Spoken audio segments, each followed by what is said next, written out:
I invite you to listen to a story with an unexpected and extraordinary ending, where you can never be completely sure who your friend is and who your enemy is. My new author's story on the Purple Heart Stories channel, and support with a like and subscription if you like it. Chapter 1: The Genesis of Distrust. I was used to seeing danger from a distance. The Special Forces had taught me that in 10 years of service. But I didn't recognize the threat that entered our life with Laura in the form of an elegant woman with pearl earrings and a designer bag. Elizabeth Drayton appeared in the shoe store where my wife worked, and in just 3 months she changed her beyond recognition. New clothes, expensive perfume, late returns home, trifles that spread like cracks across the foundation of our marriage. I woke up a minute before the alarm went off. Always like that, a habit left over from my Special Forces days. I got up quietly, trying not to wake Laura, who was barely audibly snoring, curled up in a ball under the blanket. The light of the early summer morning was already breaking through the curtains. I carefully pushed them aside and looked out the window. 6:27. At this time, our suburb seems to be canned, no movement, no sound. Dead zone. Pulling on my athletic shorts and t-shirt, I went out onto the porch. The air was fresh after the night rain, but the day promised to be hot. I warmed up quickly, without unnecessary movements, and ran. Not the jogging that clerks practice in parks on weekends, but a measured pace of a Special Forces operative, which can be maintained for hours if necessary. 2 laps around the neighborhood, 5 miles. At the very first intersection, I noticed an unfamiliar van, dark blue, with no identifying marks. I memorized the license plate automatically. Funny that I still do that. 3 houses further on, the Thompsons' rickety gate finally broke completely. Mr. Clayton from the house opposite installed a new camera above the garage. I absorbed details like a sponge, without thinking, another habit that has stayed with me after 10 years of service. Noticing anomalies. Seeing what doesn't fit into the picture. I think that's why First National Bank of Portland hired me as head of security. When I returned, Laura was already in the kitchen. She was standing at the stove, stirring something fragrant, her chestnut hair gathered in a messy bun. She was wearing that very home robe that I gave her for Christmas 3 years ago. The robe was already worn in places, but Laura stubbornly refused to throw it away. 5 minutes and it will be ready, she said, without turning around. How did you know I'd be back by then? You always come back at 7:15, plus or minus 2 minutes. I hugged her from behind, burying my nose in the top of her head. She smelled of vanilla shampoo and sleep. Only after a shower, she laughed, wriggling out of my arms. You smell like a marathon runner. I obediently went to the bathroom, pulling off my sweaty t-shirt along the way. In the mirror, a man looked at me, whom I still haven't gotten used to considering myself, with deep wrinkles around his eyes, with sparse gray hair at his temples and a scar crossing his right cheekbone. Traces of a life you didn't choose but lived. At breakfast, we discussed ordinary things. Electricity bills, which always soared in the summer because of the air conditioner. A plan for the weekend, maybe go to the lake if it doesn't rain. The possibility of taking a vacation next summer and going to Europe if we stay within budget. Katie said that some rich lady is coming to the store today, Laura said, spreading jam on toast. There will probably be a commotion. Just don't overdo it, I replied, sipping coffee. Remember what happened the last time you spent 6 hours on your feet. Laura grimaced, remembering her swollen ankles. I'll try to delegate, boss, she joked and glanced at her watch. Blast, I have to go. I'm closing today, so I'll be back late. She kissed me on the cheek and rushed off, leaving behind a light aroma of vanilla and coffee. I arrived at the bank by 9. I nodded to Jeff and Ricky, the guards at the entrance, and went up to my floor. The first thing I did was check the camera footage from the night, nothing unusual. At 11, I conducted a briefing for the new security personnel. 2 young guys and a girl with a serious face and a short haircut. I told them the same thing I told all the rookies. Nothing is more important than observation in a bank, seeing what is trying to hide. The day went as usual, routinely and without incident. In the evening, I stopped by the supermarket for groceries and returned home. I killed a couple of hours, making dinner and watching the news. Laura wrote that she was delayed, so I ate alone, packed her portion and went to bed. An old military habit, sleeping when you have the opportunity.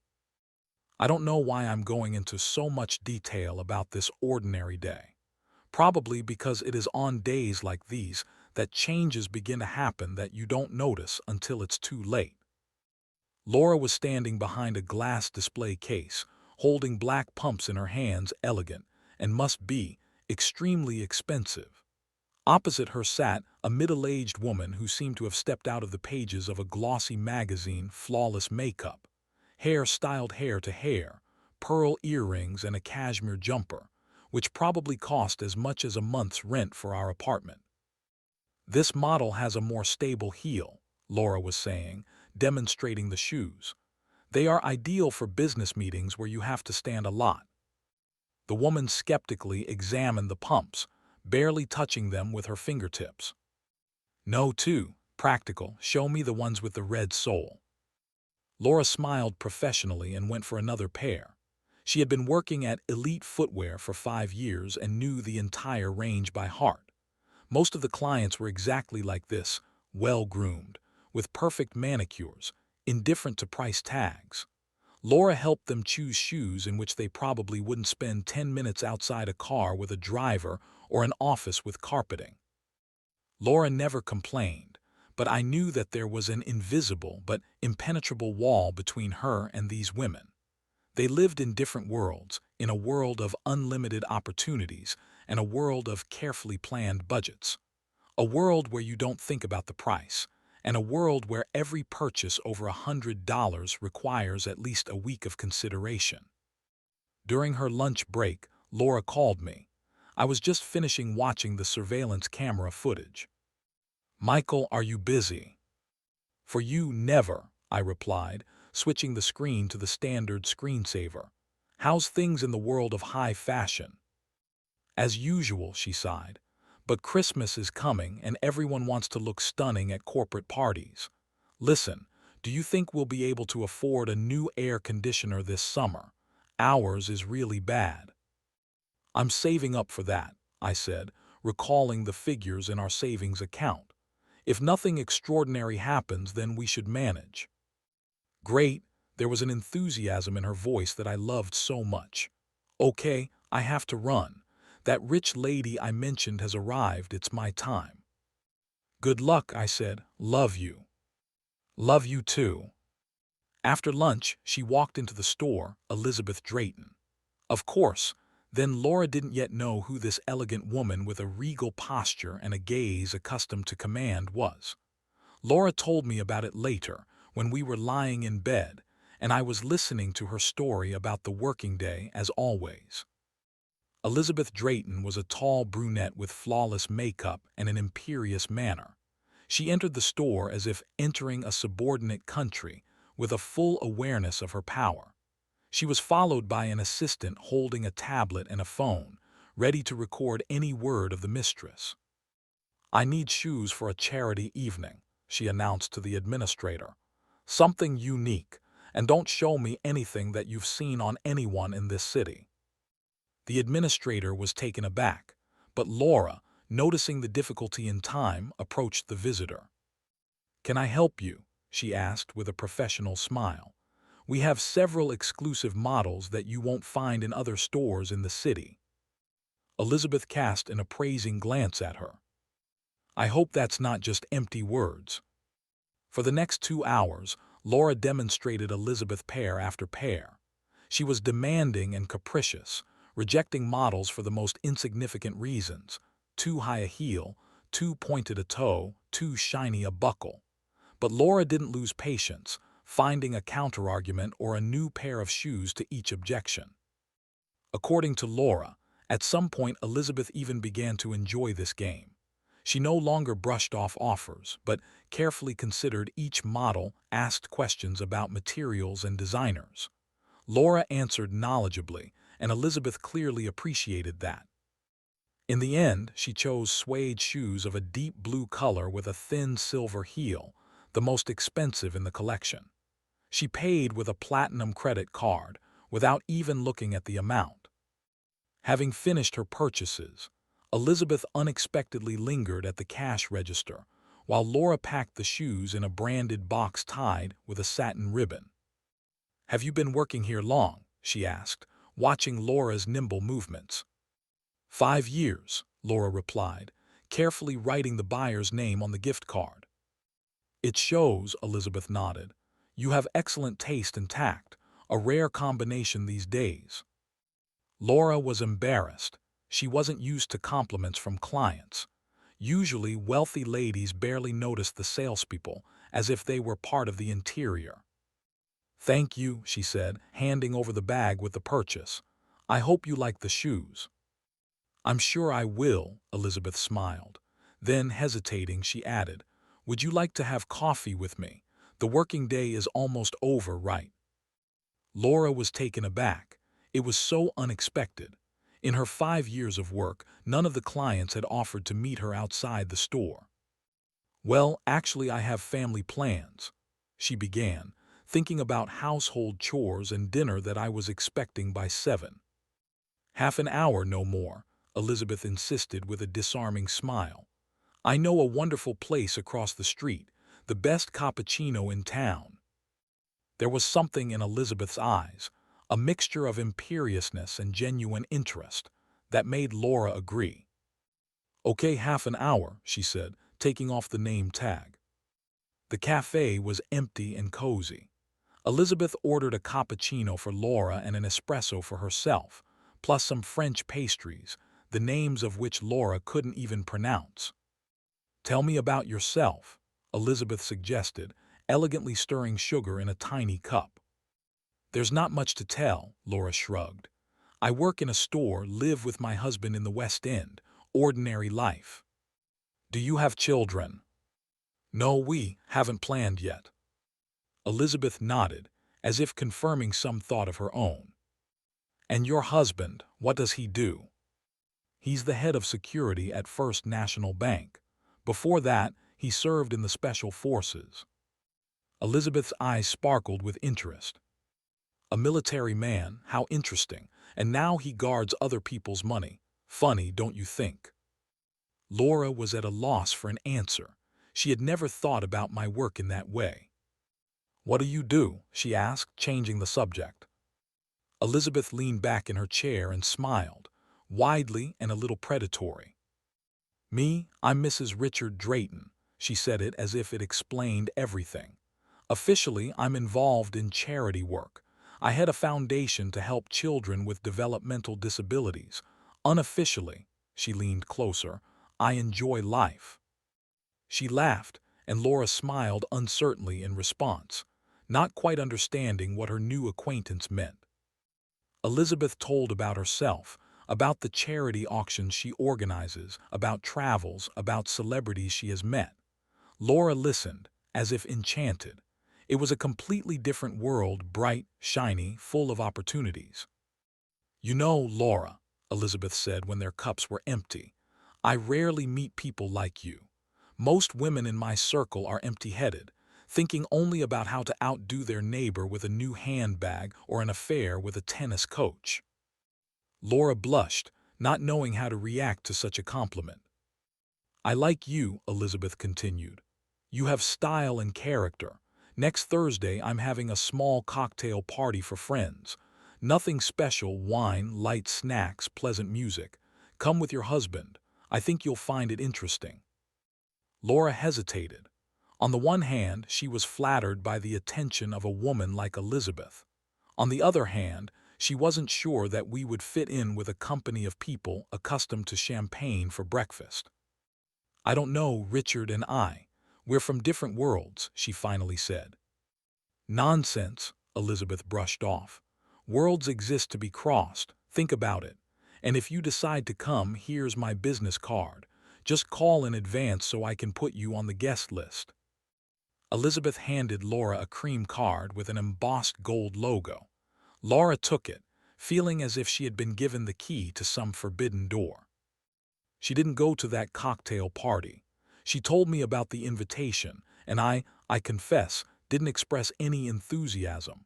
Too high-flying for us, I said. Laura agreed, but I saw a shadow of disappointment in her eyes. However, that didn't stop Elizabeth. A week later, she appeared in the store again, this time to buy boots, and again invited Laura for coffee. Then there was lunch in a restaurant that Laura had only read about in the society column. Then an invitation to a private showing of a new collection of a famous designer. Gradually, Laura began to spend more and more time with Elizabeth. Sometimes she came home late, excited and happy, with glowing eyes, and told me about the people she met, about the places she visited. I didn't mind, at least not at first. I liked seeing her so inspired, but something inside me tensed every time she pronounced Elizabeth's name. I couldn't explain this feeling. It was like a premonition of danger that I felt in hot spots before the start of shelling. Laura began to change. At first it was trifles, a new hairstyle, brighter makeup, a fashionable blouse instead of the usual t-shirts. Then more expensive things appeared, a bag from a famous designer, on sale, Michael. It cost almost as much as an ordinary one. A silk scarf, shoes that looked too exquisite for our life. Once going through the bills, I came across Laura's credit card statement. The amount for the month was twice as much as usual. When I asked her about it, she was embarrassed. Elizabeth invited me to a charity auction. I couldn't go in an old dress, and I needed suitable shoes. But we had such a successful fundraising, and I met the senator's wife. I nodded, not wanting to spoil her mood, but the worm of anxiety inside me was growing. This wasn't the Laura I knew, simple, practical, counting every dollar. One evening I stumbled upon her trying on a brooch, beautiful and probably very expensive, sparkling in the light of the lamp. "Where'd that come from?" I asked, not remembering Laura having such jewelry. "Elizabeth gave it to me," she replied, not looking away from the mirror. "It didn't suit her. She said it would look better with my eyes." I nodded silently. I didn't want to say that I didn't like how Elizabeth was buying my wife with trinkets. I didn't want to seem jealous or petty. "It's just a brooch," I kept telling myself. "It doesn't mean anything." But it did mean something. Every new thing, every dinner in a fashionable restaurant, every visit to a fashionable event, all this alienated Laura from our former life. And from me. Elizabeth introduced Laura into her circle, introduced her to the right people, invited her to closed sales, parties, charity events. Laura watched the life of the rich from the inside. How easily they spend money, what problems concern them, how they treat each other. From Laura, I learned snippets of information about Elizabeth and her husband, about the fact that Richard Drayton is rarely at home, constantly traveling on business, about how Elizabeth said that her husband's money was not always earned honestly, but immediately added with a smile. However, like any large fortune in this country. Then I didn't suspect how right she was. The culmination came when Elizabeth invited Laura to a private jewelry show for VIP clients. It was an elite jewelry house, accepting customers only by appointment. Laura told about it, choking with delight, about how they were greeted with champagne, how obliging consultants demonstrated jewelry on velvet cushions, how one woman bought a necklace for an amount equal to the annual salary of a bank manager, without even bargaining. Elizabeth introduced Laura as a dear friend, and she was treated with the same attention as the other clients, although it was obvious that Laura wasn't going to buy anything. And then Elizabeth drew Laura's attention to a pair of earrings with emeralds. They weren't the most expensive in the collection, but they still cost so much that Laura could only sigh dreamily. "They would perfectly match your eyes," Elizabeth said, "and that green dress you tried on last week." "They are beautiful," Laura agreed, watching the stones play in the light. "But such things are not for people like me." Elizabeth smiled mysteriously and walked away to talk to the manager. Laura, meanwhile, continued to look at the earrings, unable to tear herself away. The emeralds were small but pure, a deep green color in a classic gold setting, elegant but not screaming about the owner's wealth. A few minutes later, Elizabeth returned with a triumphant smile. "Here's what I'll tell you," she began in a conspiratorial tone. "They can offer you a special discount, 70%. What? Laura couldn't believe her ears. Why? I'm a regular customer, Elizabeth shrugged, and I have a good relationship with the owner. This is common practice for special customers. Well, what do you say? Even with a discount, it's not cheap, but you deserve such earrings, Laura." Laura hesitated. Even with a huge discount, it was the most expensive piece of jewelry she could ever afford, more than she spent on clothes in a year.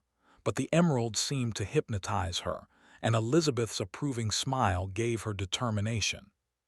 She took out a credit card, feeling a mixture of elation, shame, and adrenaline. When the consultant took the card to make the payment, Laura felt a slight dizziness. What is she doing? What will I tell him? But these thoughts were quickly replaced by the excitement of the purchase and gratitude to Elizabeth. The jewelry was packed in an elegant box with a satin lining.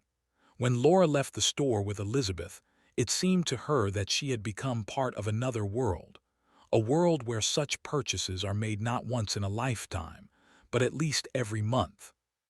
"You look happy," Elizabeth noticed as they got into her luxurious sedan.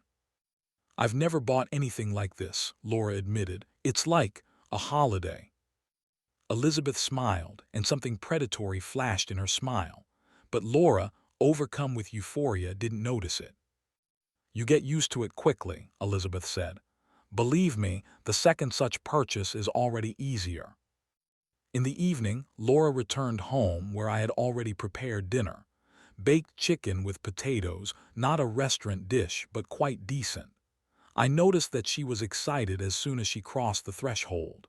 Her cheeks flushed, her eyes sparkled, as if she had drunk a couple of glasses of champagne. "Did you have a good day?" I asked, helping her take off her coat. Laura nodded, then took a small box out of her bag. "Michael, I want to show you something." She opened the box and I saw earrings, elegant emeralds in a gold setting. Definitely expensive. "Beautiful," I said cautiously. "Really?" Laura beamed. I bought them today, at a private show that Elizabeth invited me to. But don't worry, there was an incredible discount, 70%. It's an exclusive offer for special customers." I looked carefully at the earrings, then looked at my wife. I had a lot of questions, but I only asked one. "How much did they cost, Laura, even with the discount?" She named the amount, stumbling slightly. I mentally calculated. It was more than we spent on food in 2 months, more than the air conditioner she had talked about recently cost. I wasn't angry. I was more puzzled.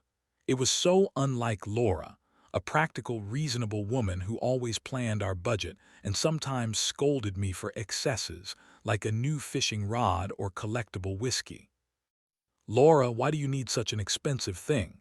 I asked, trying to keep my voice neutral. "What do you mean, why?" She clearly didn't expect such a reaction. "They are beautiful, you said so yourself." "Yes, beautiful, but that doesn't explain why you spent so much money on them." Laura began to defend herself. "It's the first time I've allowed myself something like this, Michael, and it's a good investment. Gold and precious stones only grow in price. Besides," she hesitated, "when we have a daughter, I can pass them on to her." It sounded strange. We had never seriously discussed children. Laura had health problems that made pregnancy risky, and we had somehow tacitly accepted that we might stay together alone.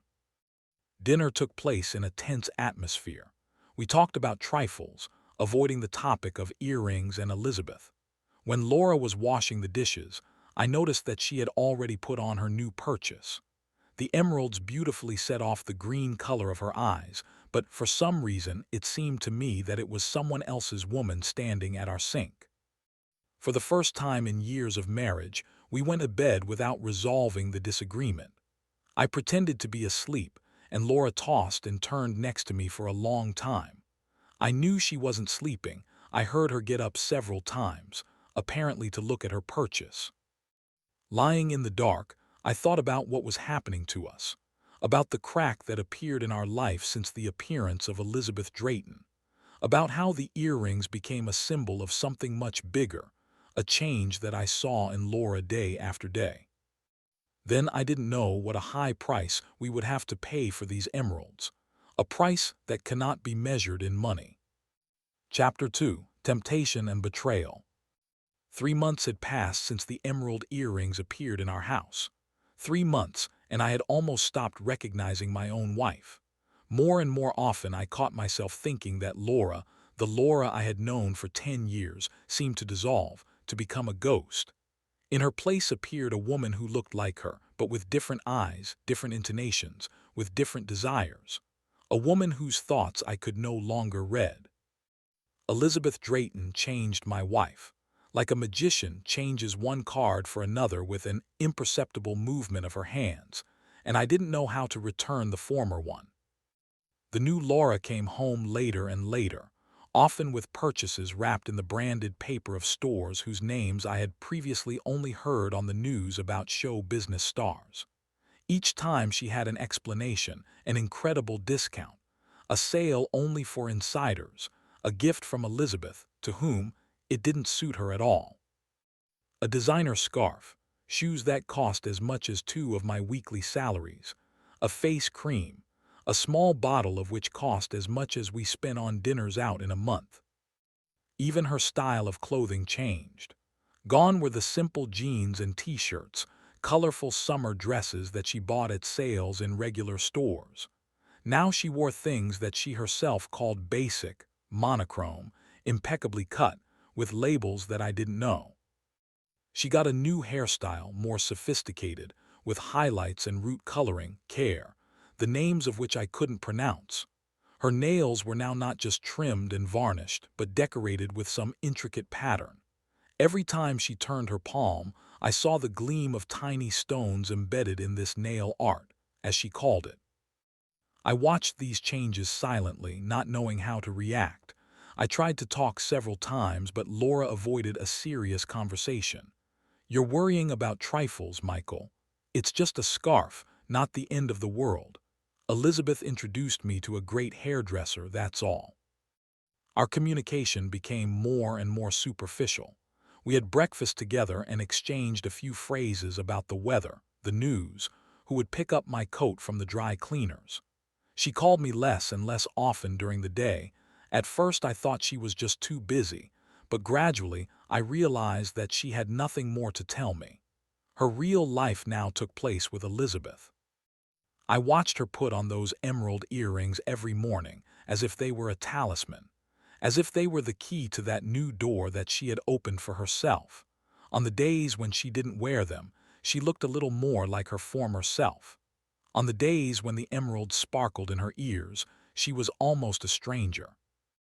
One evening, when I came home earlier than usual, I found her sitting on our bed with an open magazine. It wasn't the usual glossy, it was a catalog of luxury items. Laura was examining a photo of a watch covered with diamonds, and her face was strangely motionless, focused. "How beautiful," she said, noticing me in the doorway. "Would you like one?" I asked, more to keep the conversation going. The cost of the watch, indicated in small print at the bottom of the page, exceeded the annual budget for all our expenses, including the apartment rent. Laura looked at me with a long gaze, and there was something in it that I hadn't seen before, a mixture of sadness, thoughtfulness, and some new knowledge. "Not before," she replied, "but now, it's like I've started to understand why people want such things." "And why is that?" "Because they deserve beauty, because life is short, because," she paused, running her finger across the glossy page, "because it makes you special." Everything came down to that moment of madness, when Elizabeth called Laura and made an offer that changed everything. Laura was sitting in our kitchen when her phone rang. I was making pasta with seafood for us, a dish that Laura used to love. Lately, She rarely ate at home, and I thought the surprise would please her. But when she answered the call, her eyes widened and she got up from the table, going to another room to talk without me. I heard snippets of phrases, "What, seriously, but how? Are you sure? I have to think." When she returned, she looked like a person who had received an unexpected inheritance. Shocked, but excited, not quite believing in her happiness. "What happened?" I asked, stirring the sauce. "Elizabeth," she began, and her voice trembled slightly. "She has 2 tickets for an exclusive tour to Latin America, a week in a luxurious place, all expenses paid. She's offering me to go with her." "To Latin America?" I stopped stirring the sauce. "What exact place?" "She didn't say exactly. Says it's a surprise, it's a private tour for special people." I frowned. "And when is this tour?" "In 2 weeks." "So soon, but you have a job and we were going too." "I can take a week off," she interrupted me. "It's quiet in the store now, the sales season is over, and what were we going to do?" I opened my mouth but realized that there was nothing to say. We really hadn't planned anything for that time. Before, we made plans together. Now for her it was just a question. "Do you have to go?" I finally asked. "We hardly see each other lately." She came up to me and for the first time in many days, really looked me in the eye. For a moment, I saw a glimpse of that former Laura, caring, open, thinking about me. "You're right," she said, putting her hand on my shoulder. "We've become too distant. Maybe we need a break from each other, time to think. I'll come back and everything will be different." I heard something in these words that made me feel cold. Not confidence that she would return, but doubt, as if she hadn't decided yet. A week later, Laura announced to me at dinner that she had decided to go with Elizabeth. We were eating ordered pizza. I no longer cooked for us, knowing that she was unlikely to come home on time. She looked at me across the table, nervously twirling a glass of wine in her hands. "It's only for a few days," she said, trying to look casual. "Elizabeth says it will be a wonderful vacation. Sun, ocean, excursions." "But you don't even know exactly where you're going," I pointed out. "Elizabeth said it's a surprise. That's the beauty of the unexpected. It's such a special tour for friends. She often goes there." "And who else is going?" Laura shrugged. "A few of her friends, probably. I don't know all the details. Elizabeth says I'll find out everything on the spot." I looked at her, feeling anxiety building inside. 10 years in the Special Forces taught me one thing: if the situation seems strange, then it is strange. Normal people don't go to another country without knowing exactly where they're going and who they're going with. "I don't like this, Laura," I said directly. "All this sounds too suspicious." "Suspicious?" She raised her eyebrows. "This is Elizabeth, not some random person from the street. She's my friend. A friend who appeared in your life 3 months ago and completely changed it." Laura pushed away the plate with the half-eaten pizza. "That's the thing," she said already with a coldness in her voice. "You don't like that I've changed. You want me to stay the same boring Laura who only works in a store and cooks you dinners." "I've never found you boring," I objected, feeling the conversation slipping into a dangerous channel. "And it's not about changes. It's about the fact that we hardly talk lately. I don't recognize you, Laura." A complex expression flashed on her face, a mixture of guilt, anger, and something else that I couldn't read. "Maybe you never really knew me," she said quietly. "Maybe I always wanted more than the life we were living. Maybe I just didn't dare admit it." "More," my voice hoarsened. "You mean money, luxury? Is that what you need?" We looked at each other across the table, as if across an abyss. "You're just jealous," she finally said. "Jealous that I have an interesting life. All you care about is your job at the bank and the TV in the evenings." I saw that she immediately regretted what she had said, but it was too late. The words hung between us like a poisonous fog. "Do what you want, Laura," I said, getting up from the table. "I can't hold you back." The next day we hardly spoke. In the evening, I helped her pack her suitcase, more out of habit than desire.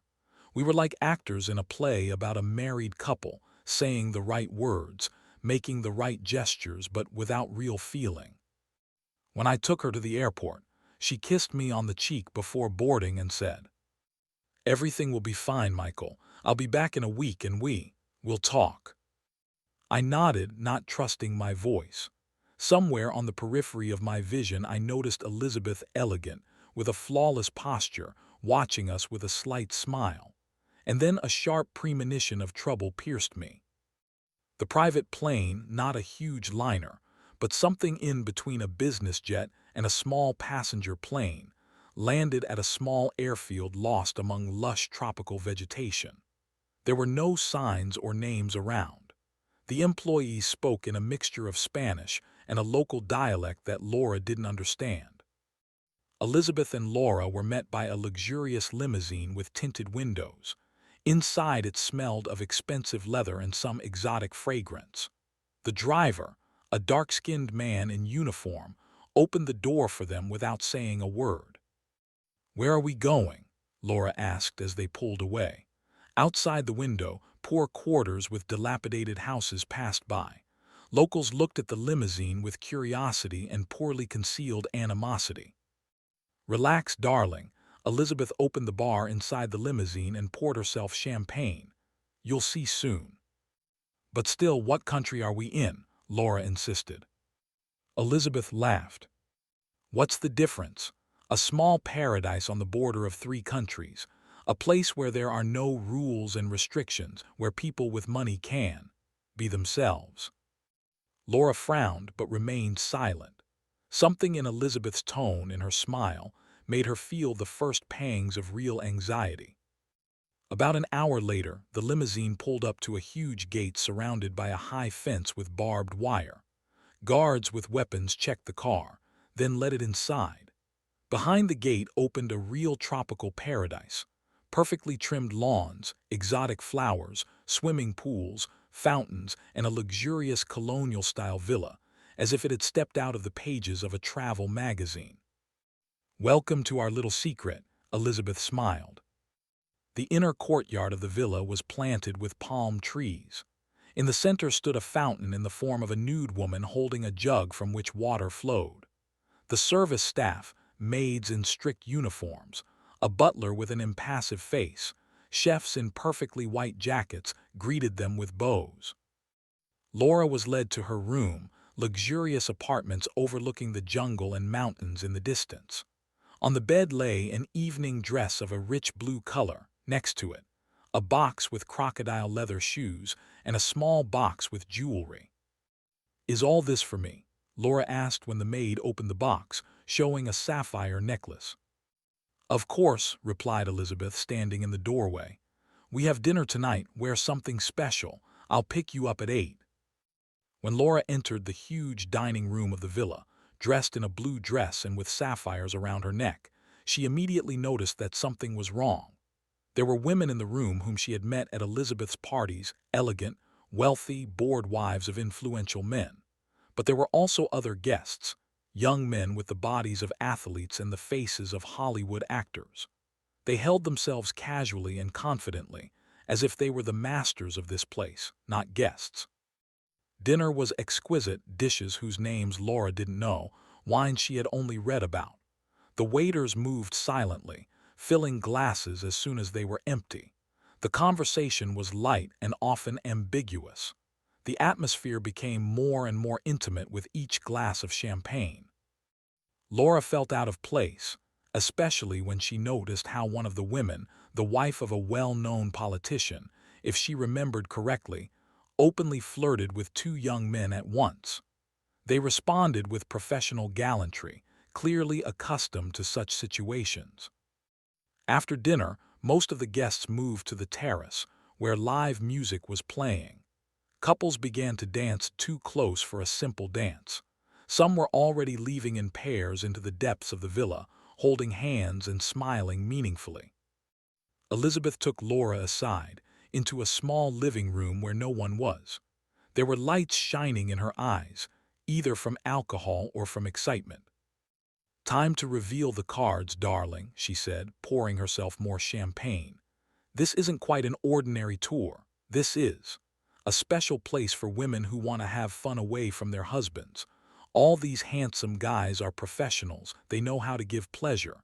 Your husband will never know. Don't you want to try something new while you can?"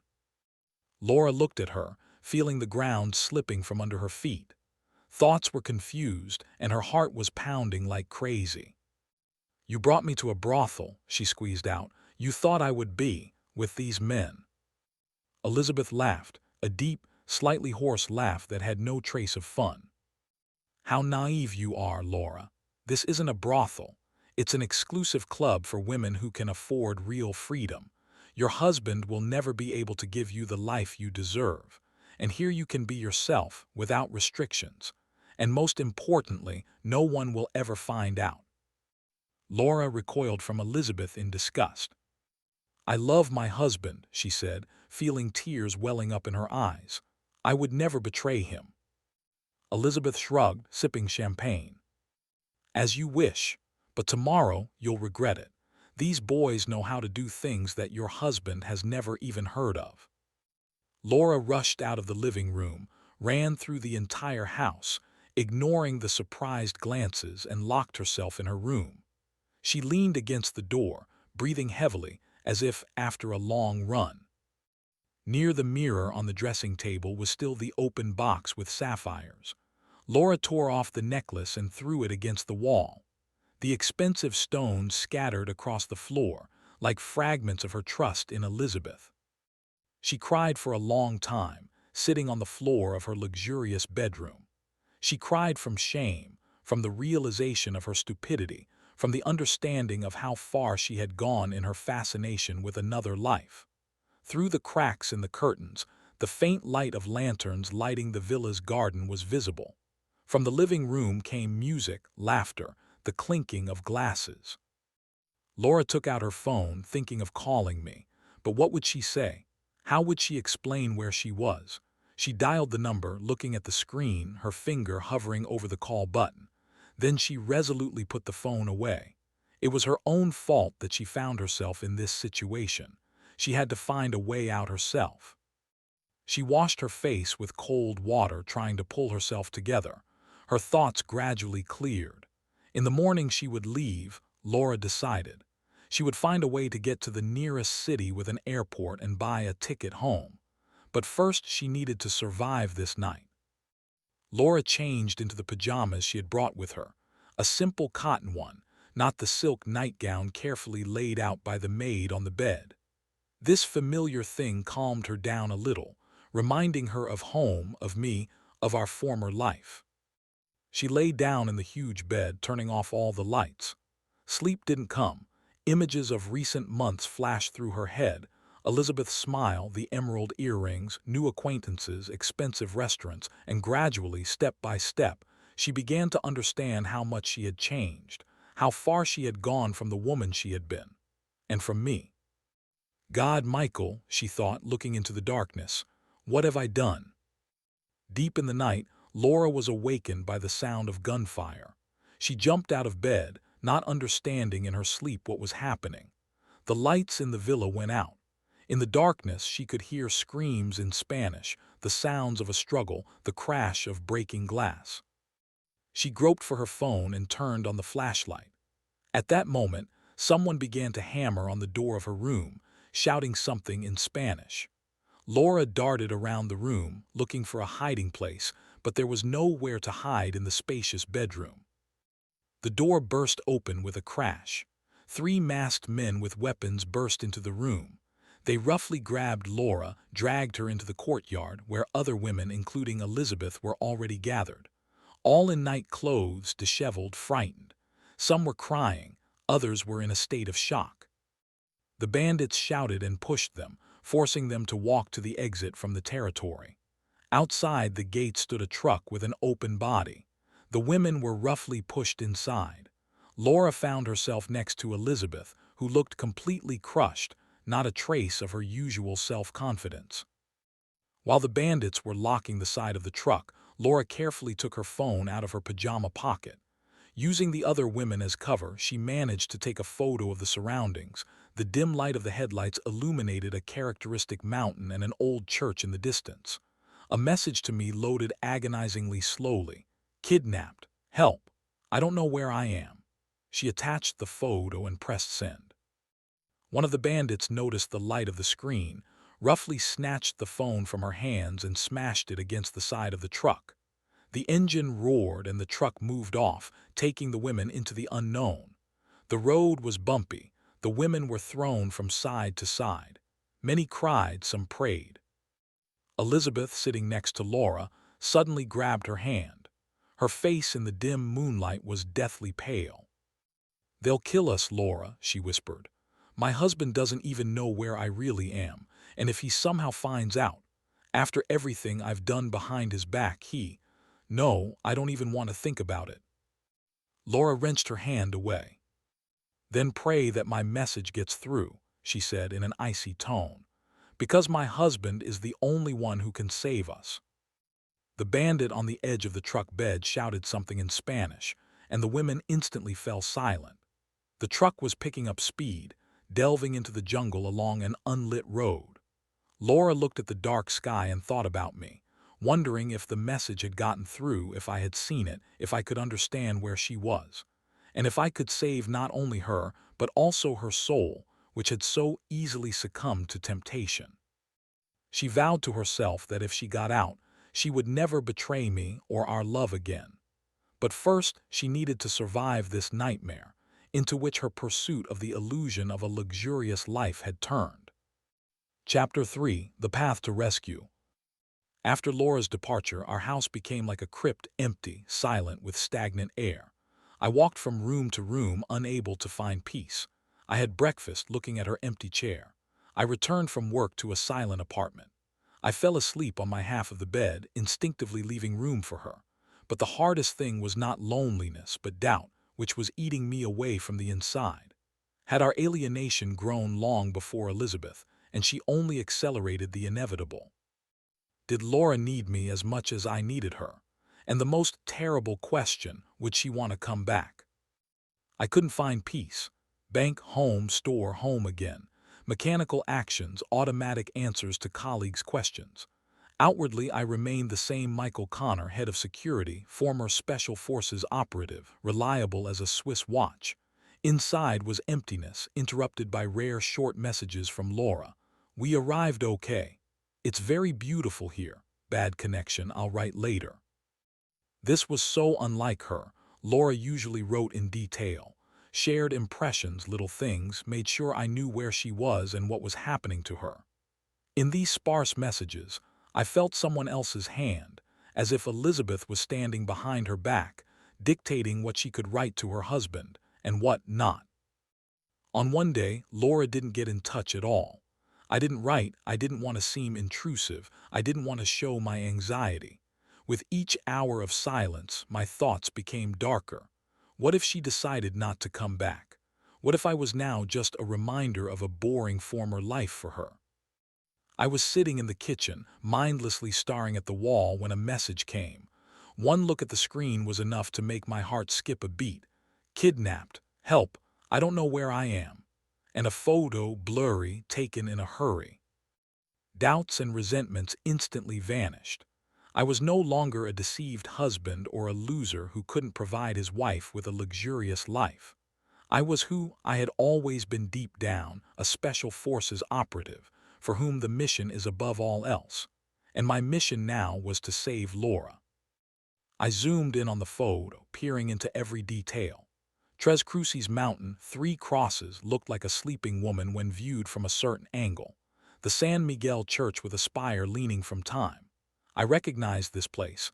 Our group conducted an operation against a drug cartel there 5 years ago.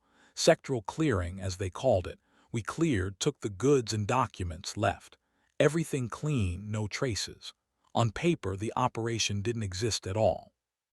Tres Cruces is a border region between 3 countries in Central America, a real breeding ground for crime. An ideal place for drug traffickers, smugglers, and anyone who wants to disappear. I called my former commander, Colonel Ramirez. Now he worked for a private military company, but had retained all connections with intelligence and special services. Connor, his voice sounded surprised. What the hell are you calling from beyond the grave? Almost, I replied. I need information about the Tres Cruces region. What's happening there now? My wife is in trouble. There was a pause. I knew what he was thinking. A civilian is asking for intelligence on a combat zone because of domestic problems. Are you out of your mind, Connor? He finally asked. Tres Cruces is a freaking Vietnam right now. Two cartels are fighting for territory after the Federals took out El Gallo. You can't go there. My wife is there, I said. Simple words, but they said everything. Another pause, then a heavy sigh. Damn it, okay, wait, I'll do what I can, he said and hung up. 10 minutes later, he called back and dictated a phone number to me. This is Esteban. He's in Ciudad Juarez now. Tell him you're from me. He'll help. But remember, Connor, I don't know you, you don't know me, and I never gave you this number. Got it? Got it, I replied. And one more thing, Connor. There was something like sympathy in the colonel's voice. Be careful, times have changed. Even the walls have ears. I understood what he meant. There had always been rats in our business, but now that drug dealers could buy entire Special Forces units, you couldn't trust anyone. I acted quickly and methodically as I was taught in the Special Forces. Returning home, I pushed aside the wardrobe in the bedroom, removed a piece of wallpaper and opened a cache in the wall. There was everything that a person who one day decides to disappear might need. 10,000 euros in cash, a pistol with a silencer, a knife, a passport in another name, car documents. Insurance in case my past ever knocks on the door. I didn't think I would use it to save my wife. I gathered the minimum necessary things into a small bag. Several sets of clothes, a first aid kit, chargers, sunglasses, a hat. Everything unremarkable, nothing bright. From the bathroom I took shaving supplies. I wouldn't be able to grow a beard in a day, but I needed to change my appearance. I called Esteban. The conversation was short and businesslike. He would provide me with a visa and contacts on the spot. I would pay all expenses plus his commission. No questions, no traces. Are you alone? He asked. Yes, I replied. Good. We meet tomorrow at the Ciudad Juarez Airport, International Departure Terminal, El Paso Cafe. You don't know me, I don't know you. I bought a ticket for the nearest flight, checked the bag again, blocked credit cards in my real name. I called the bank, said that I had family circumstances. I needed a week's vacation. Then I went to sleep, knowing that tomorrow I would need all my strength. At the airport, I noticed the surveillance almost immediately. Two men in civilian clothes, but with a military bearing, kept their distance, but didn't take their eyes off me. They were good, but not good enough. I noticed their reflection in the glass partition when I was drinking coffee in the waiting room. I noticed one talking on the radio as I headed to the boarding gate. Who sent them? FBI, Bank Security Service, or someone else? I wasn't going to find out. Using the crowd, I changed direction several times, moving from one terminal to another. I bought a baseball cap at a kiosk, changed my jacket, put on glasses. Then I dived into the toilet, where I quickly shaved my mustache and applied masking foundation to the scar. When I came out, there was no tail anymore. I arrived for boarding last, right before the gate closed. I sat down in my seat, fastened my seatbelt and closed my eyes, pretending to be asleep. I knew that I was acting outside the law, that I was risking everything, my job, my freedom, my life. But for me there was no choice. Laura's life was at stake. I switched off for a couple of hours, an old Special Forces habit of sleeping at the first opportunity. I woke up to the smell of food that the flight attendants were carrying around. I opened my eyes and almost cursed aloud. Jack Miller was sitting in the next seat. We had served together for 3 years. He was the best sniper in our group. He could lie motionless for hours, waiting for the moment to shoot. He had a distinctive face, narrow, with sharp cheekbones and deeply set eyes. Add to this the premature gray hair at his temples, and you get a type from an advertisement for expensive whiskey, brutal, but with a silver nobility. But there was nothing noble about his presence here next to me. This was too big a coincidence to be accidental. However, I made a surprised face. "Jack, what brings you here, Sergeant?" He looked at me with the same feigned surprise. "Mike, blast, I didn't recognize you without a mustache." He held out his hand. "How many years, how many winters?" We shook hands. His palm was dry and rough, with calluses that only shooters have. "3 years," I replied, "since I retired." "And how civilian life?" he asked, leaning back in his seat. "A little boring," I shrugged, "but at least no one is shooting." He laughed, but there was no fun in his laughter. "What do you do?" "Head of security at a bank," I replied. "And you, did you stay in the army?" "Nope," Jack shook his head. "I resigned a year after you. It's not my thing following the orders of idiots in uniform." He paused, and I asked the obvious question. "So what do you do now?" "Photo hunting. I'm a freelance photographer," he replied with a slight smirk. "I specialize in shooting wildlife. I've even been published a couple of times in National Geographic." I barely restrained myself from laughing. Jack Miller, a man who could hit between the eyes of a target from a mile away, now he's shooting butterflies and sunsets. "Seriously?" I asked, "and how is it?"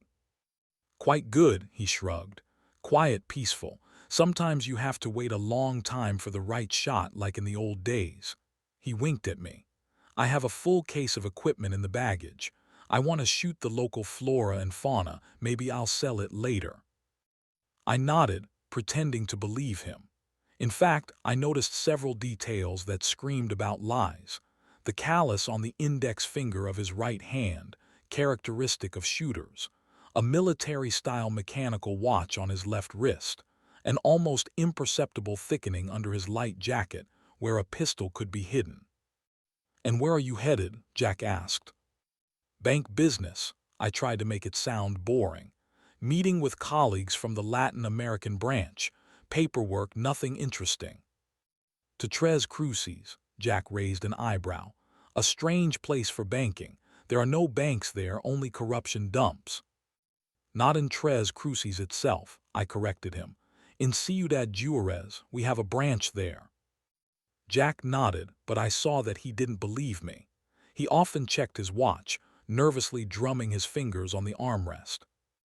"A photographer, you say?" I asked casually. "And didn't you take a camera with you for this photo hunt of yours?" Jack forced a smile. "In the baggage, I told you." We both knew that we were lying to each other, but I nodded, pretending to believe him. Until the end of the flight, we exchanged perfunctory phrases, recalled mutual acquaintances, old operations. But behind this meaningless chatter, we were carefully watching each other, like two predators that had found themselves in the same territory. We parted at the airport. Jack offered to have a beer in the evening. I agreed, and we exchanged phone numbers. Both knew that there would be no call. I rented an unremarkable Jeep from a small company that didn't require a credit card and headed to the town of Santa Maria, the nearest settlement to the place in the photo. Along the way, I carefully watched the rearview mirror, checking for a tail, but I didn't notice anyone. Santa Maria turned out to be a dusty, impoverished settlement, consisting of one main street and several side streets. Rusty signs, peeling paint on the walls, stray dogs, wires haphazardly strung between poles. I left the Jeep on the outskirts and entered the city on foot. The first attempts to question the locals were unsuccessful. Most turned away, unwilling to speak to a gringo. Women dragged children away, men pretended not to understand English. Finally, I went into the only bar, a cramped room with a low ceiling, where several patrons were drinking cheap moonshine. I sat down at the counter and ordered a beer. The bartender, a fat man with tobacco-stained teeth, looked at me suspiciously, but poured the beer. I put $20 on the counter and slid it towards him. I'm looking for a place, I said in Spanish. Not far from here, a private villa. The bartender took the money but didn't answer. I showed him the photo from my phone. Do you know where it is? He glanced at the screen and returned to wiping the glasses. No. I put another $20. I don't want trouble, I'm just looking for a friend. The bartender looked at the photo again, then at me. His gaze lingered on my face, as if he was trying to decide whether I was trustworthy or a danger. Ask Ramon, he finally said, nodding towards an elderly man in the corner. He's a taxi driver. He knows all the roads. I approached Ramon's table. For $50, he agreed to tell about the villa in the neighborhood, which enjoys a bad reputation. El Paraíso, he said, leaning towards me across the table. A paradise place. Rich Americanos and Europeans come there to have fun. What kind of fun? I asked, although I already guessed. Ramon grinned, exposing rare teeth. Everything your heart desires, senior. Beautiful girls, handsome boys, the best wines, and no rules. Can you take me there? Ramon's smile disappeared.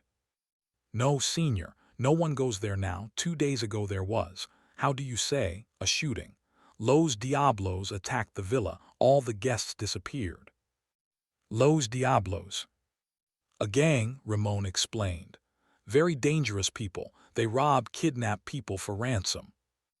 I paid Ramon another $50, and he drew me a rough plan of how to get to the villa. I decided to wait for dusk. During the day, I would be too visible in the open area. Closer to evening, I headed towards the villa.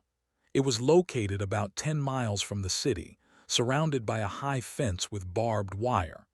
I left the jeep half a mile away and approached on foot, keeping to the shadows of the trees. The villa was looted, traces of gunfire, broken furniture, bloodstains on the marble floor. Most of the valuables had disappeared, leaving only those that were difficult to carry away: heavy furniture, a piano, televisions built into the walls. I carefully explored each room, looking for traces of Laura's presence. In one of the bedrooms, I found a blue hairpin, exactly the kind that Laura took with her on the trip. A small plastic thing with a butterfly on the end, which I gave her for her birthday 3 years ago. This confirmed that she was indeed here. Only one person remained at the villa, the local watchman, frightened but greedy for money. For a few bills, he told what happened. The bandits came at night, senior, he said, nervously looking around. There were many of them with weapons. They shot, took everything valuable, and they took the people too. What people? I asked. The guests, he shrugged. Rich ladies from America, Europe, and boys. Boys? The watchman grinned, showing yellow teeth. Handsome boys, senior, for the ladies' entertainment. This is such a place, you understand, special, for rich seniors who want to, how is it, have fun without their husbands. I felt everything inside turn cold. Thoughts of what Laura could know about this and still come. No, she couldn't. She would never. There are many handsome boys here who do everything the ladies want for good money. The watchman continued, not noticing my state.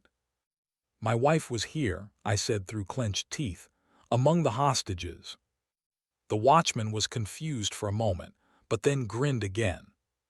Your wife was here. Don't be upset, senior. All women are the same when they have money and freedom. I restrained the urge to hit the old man. Instead, I showed him photos of well-known bandits in the region that Esteban had sent me. Do you recognize anyone from those who attacked the villa? The watchman carefully examined the photo and poked his finger at one of them. El Lobo, he said, a very dangerous man. He has a camp in the jungle, but no one knows exactly where. He kills everyone who approaches. I knew this name. Javier El Lobo Gutierrez, a former military man who became a drug trafficker and kidnapper. A real rat, but a cunning and dangerous rat. I decided that regardless of what Laura was doing at the villa and whether she knew about its purpose, I had to save her. We'll sort it out later. The main thing now is to find her alive. Finding a guide turned out to be unexpectedly easy. In the same bar where I met Ramon sat a man whom the locals called El Coyote, a skinny man of about 50 with a weathered, wrinkled face. "They say you can find anything in the jungle," I said, sitting down at his table. "Depends on what you're looking for, amigo," he replied, not looking at me. "People," I said, "El Lobo's group." El Coyote slowly turned to me. His eyes were wary but not frightened. "It costs a lot," he said. "I'll pay. And it's dangerous. I can take care of myself." "Then $500, he said, half now, half later. I took out the money and put it in front of him. He quickly hid it. "We leave at dawn," El Coyote said. "We'll meet on the outskirts at the old church." At dawn, we delved into the jungle. El Coyote went ahead, pointing the way. I carefully watched him, ready for betrayal, but he seemed to be sincerely fulfilling his part of the deal. We moved along barely noticeable paths, following faint signs, broken branches, tire tracks in the damp soil. I remembered the tracking skills I had acquired in the special forces, and they came back as if I had never left the service. By evening, we came to the edge of the jungle. Ahead, in a small valley, I could see an abandoned village, several dozen huts, partially destroyed. But I noticed signs of life, smoke from campfires, patrols on the outskirts, several jeeps hidden under camouflage nets. We found a convenient place for observation and settled there. Through binoculars, I examined the camp, about 15 armed men, most with automatic weapons. In the center of the camp was a deep pit, covered with a grate. Periodically, a guard would approach it and lower water and food on a rope. "They're holding the women there," El Coyote whispered, "in the pit." I continued to examine. In a separate barracks, judging by the increased security, other prisoners were held, probably the men from the villa. I began to make a plan. Wait for darkness, silently eliminate the sentries on the perimeter, then take out the guards at the barracks and the pit, release the prisoners, and leave before dawn. Risky, but doable. I made notes on the map, marked the location of the guards, the approximate number of bandits.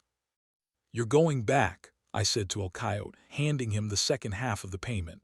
"I'll go further alone." "You're crazy, amigo," the guide shook his head. "There are many of them and they have weapons."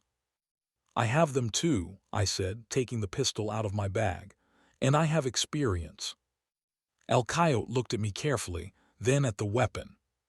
"You're a military man, aren't you, Commando?" I didn't answer, but he understood from my gaze. "Good luck to you," he said, getting up. "You'll need it." He left, leaving me alone at the edge of the jungle, with binoculars, a weapon, and a rescue plan. The sun was leaning towards the horizon, painting the sky red, the color of blood. Ahead was a night that could be my last, but I didn't feel fear. Only cold determination and a willingness to do everything to save Laura. Preparing for the operation, I checked the weapon, camouflaged myself with mud and branches to blend in with the jungle. I mentally rehearsed the plan, imagining every step, every movement. In my head sounded the words that I repeated before every dangerous mission: fast, quiet, deadly. I knew I was risking everything, but losing Laura would be worse than losing my own life. The silence of the jungle was deafening, that special kind of silence that is filled with sounds. The chirping of insects, the distant cries of monkeys, the rustling of leaves. I lay in hiding, feeling the earth take away the warmth of my body. The stars peeked through the crowns of the trees. 10 minutes remained until the start of the operation.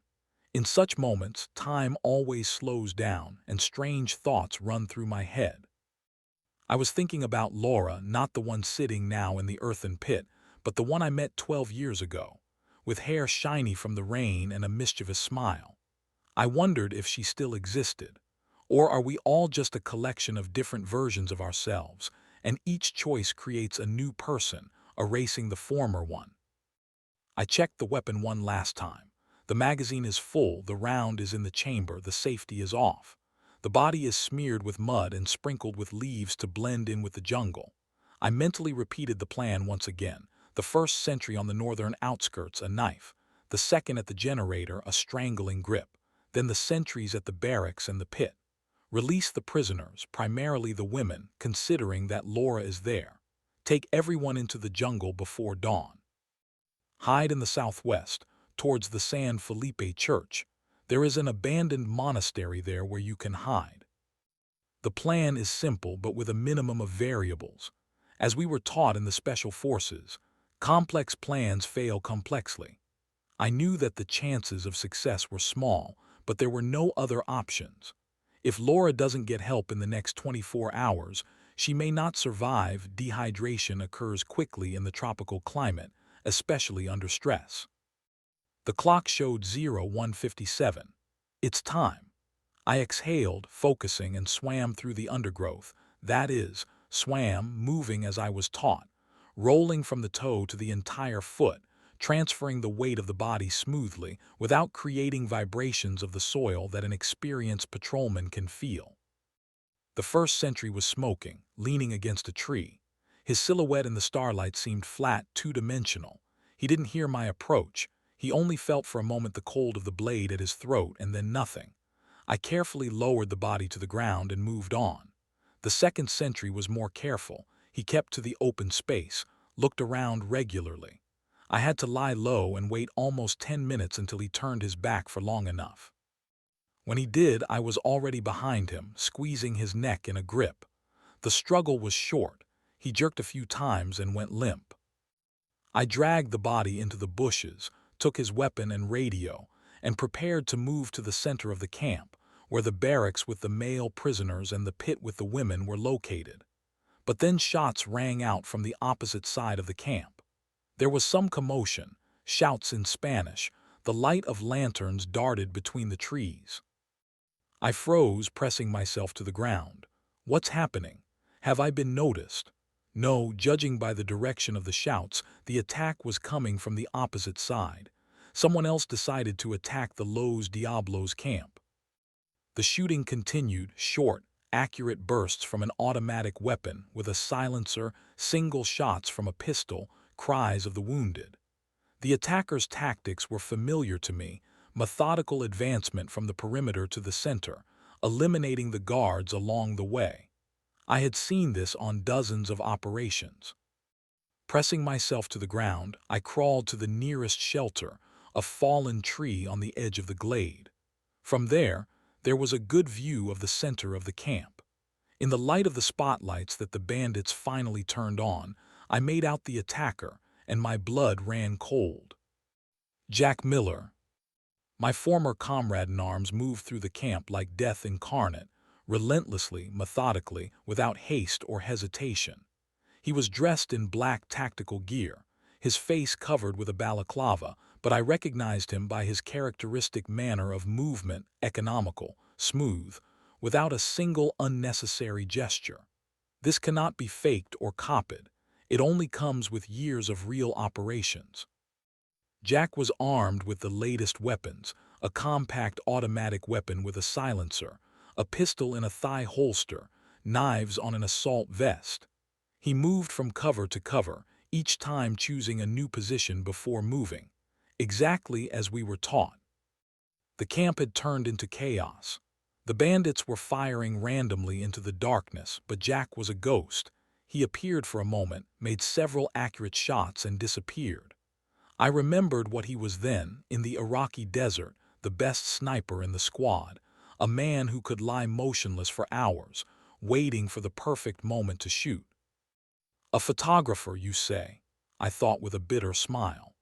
At that moment, Jack eliminated another bandit, shooting him exactly between the shoulder blades, and continued moving towards the barracks. I decided not to interfere yet, watching Jack's actions. In the end, he was doing my job for me, eliminating the guards, clearing the way to the prisoners. When he was finished, I could come up and release the hostages with him. Then I didn't know what a nightmare awaited me ahead. Jack methodically advanced through the camp, leaving corpses behind. His movements revealed years of training as a professional fighter. He made no mistakes, showed no emotions, just carried out the task with the cold efficiency of a machine. Finally, Jack reached the barracks where the male prisoners were being held. I expected him to break down the door, release the prisoners. Instead, he took a grenade from his unloading gear, pulled the pin and threw it through the window of the barracks. The world seemed to slow down. I couldn't believe my eyes. Jack ran back a few steps and fell to the ground, covering his head with his hands. There was a muffled explosion, the barracks shook, tongues of flame burst out of the windows. The cries inside almost immediately subsided, but Jack, getting up, also gave a burst from an automatic weapon through the door and walls. Nausea rose in my throat. Why? Why did he do that? They were unarmed, helpless. It didn't make sense unless the goal of his operation was to eliminate all witnesses of something. And then a terrible guess pierced me. Jack is heading to the pit where the women are held, where Laura is. He's going to do the same with them. I had no time to think. I jumped out of cover, pointing the machine gun at my former friend. "Jack, drop the weapon," I shouted. He turned sharply. Even through the balaclava, I saw his eyes widen in surprise. But just a second later, his gaze became cold and resolute. Without a word, he raised the machine gun and opened fire on me. I barely had time to dive behind the nearest cover, a mangled jeep, when the bullets whistled over my head. Thus began our deadly dance. We circled around the camp like two predators, a dash, a shot, a roll, a change of position. Both knew each other's tactics, both used the same techniques. It was like fighting your own shadow. Instead of words, only glances and shots. Jack's face remained inscrutable like a mask. In his eyes I saw the cold resolve of a professional carrying out a task, but not hatred. This made what was happening even more gruesome.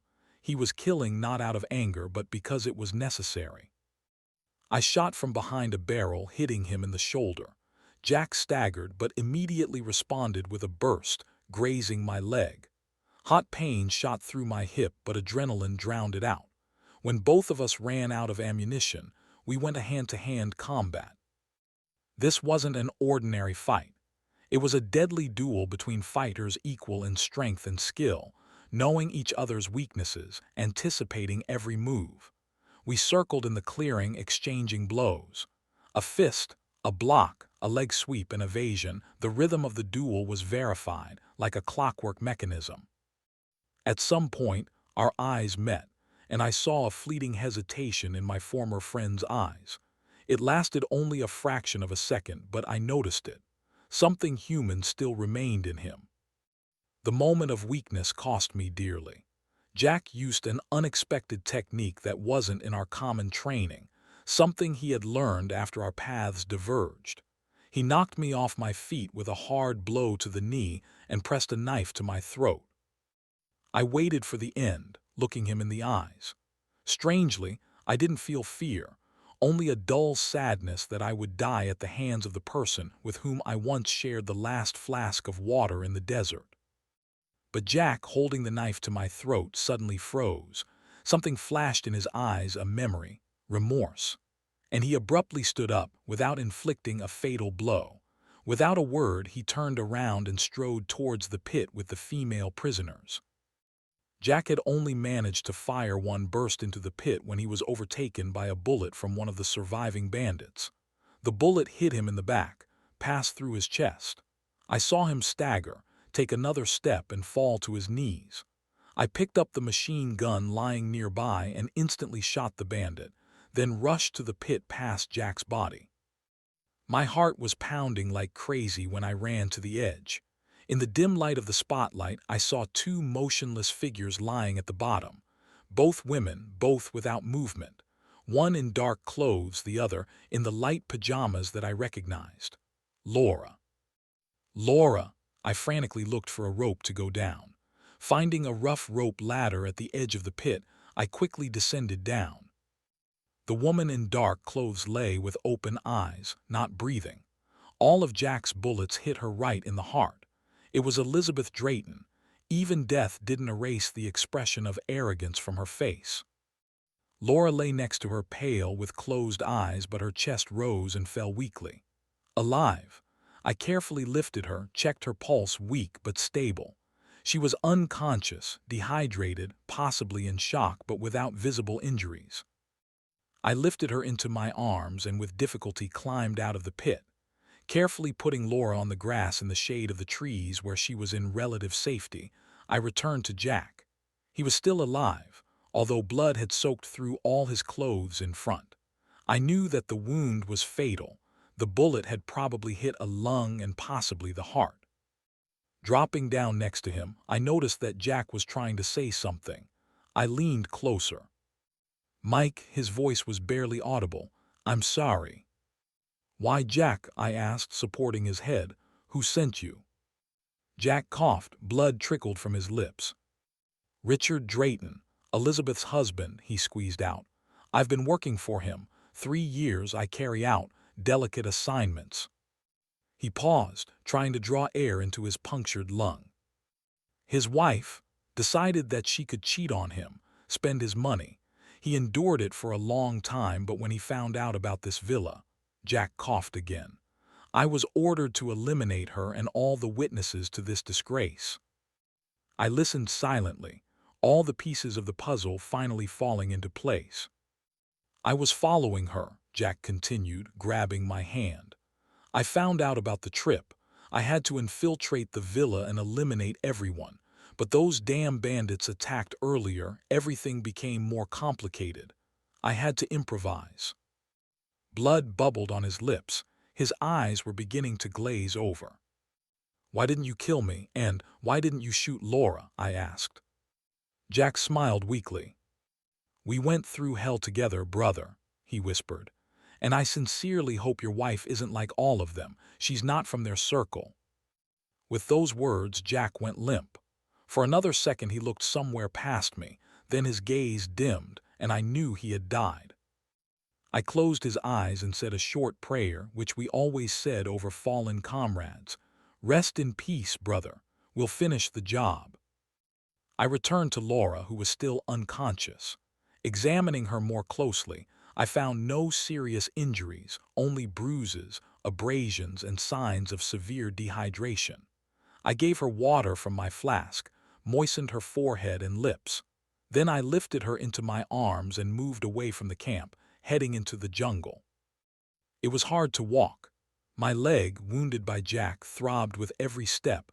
Laura seemed incredibly heavy, although I knew that she had lost several pounds of weight during these days of captivity.